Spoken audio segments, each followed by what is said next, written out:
Welcome to Ask vidIQ, where today we're going to tell you the secret of big YouTubers, the bucket strategy. Hey vidIQ team, on a recent episode, Travis and Rob were breaking down the nuance between videos designed for discovery via search versus those intended for browse. And then Travis put out a listener challenge. Write us and let us know specifically how you're going to apply this. Well, Travis, challenge accepted. Specifically, I'm going to combine recent search and browse discussions with discussions around the three buckets. Browse is the storytelling bucket. It's the longer video. It gives viewers insights. Our next bucket is search. People generally come to your video via search, not for you or your video, but for themselves and their problems. And our third bucket is shorts.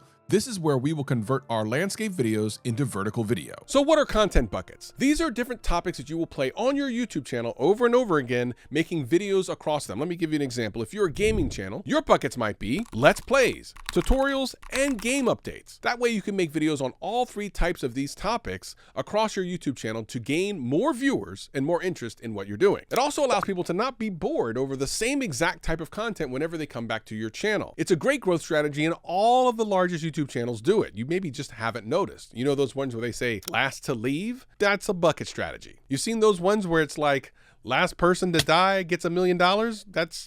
That's probably never happened before, because if they died, they probably didn't get $1 million. That's a great bucket though. If you're a tech channel, you might be reviews, news updates, and speculation. There's different buckets for every single type of niche that you're in. And if you go and watch some of the biggest YouTubers, you'll find that they're all using this exact same strategy. And as a matter of fact, here at vidIQ, we do as well. Rob, what are the buckets we're currently using? Yeah, so this is our YouTube bucket, which is masquerading more as a box these days.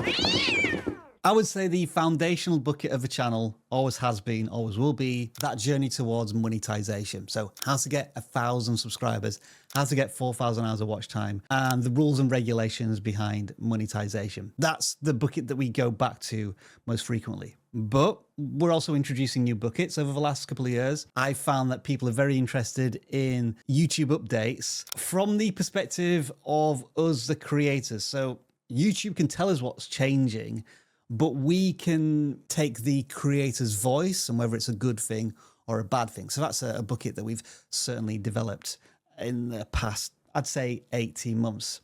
But then the other buckets tend to be changes and settings to YouTube, and then how to start a YouTube channel. There's like 4 buckets that we've got that we know to work and we always go back to, but then we're always experimenting with new stuff like interviewing channels, faceless channels, and YouTube automation. Those are buckets that we are kind of experimenting with as well. So we're always in a constant state of flux with buckets, but some that we know to work, we always go back to maybe like every other video, because those are what serve our existing audience and bring in new audiences. The point is to keep people engaged with your content no matter what you're doing. Have a bucket that is very highly searchable. This is actually what Rob, who wrote us in, not Rob Wilson, is actually doing. He's taking an entire bucket and making how-to content that is designed for search. He then also has a story suitable for browse, a completely different traffic source that needs different type of content. And of course,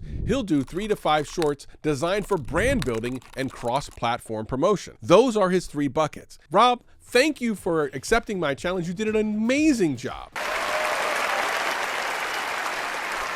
And if you have a question you want to ask us, there's a link in the description below for the podcast channel where we do this every single week. As a matter of fact, here's a video.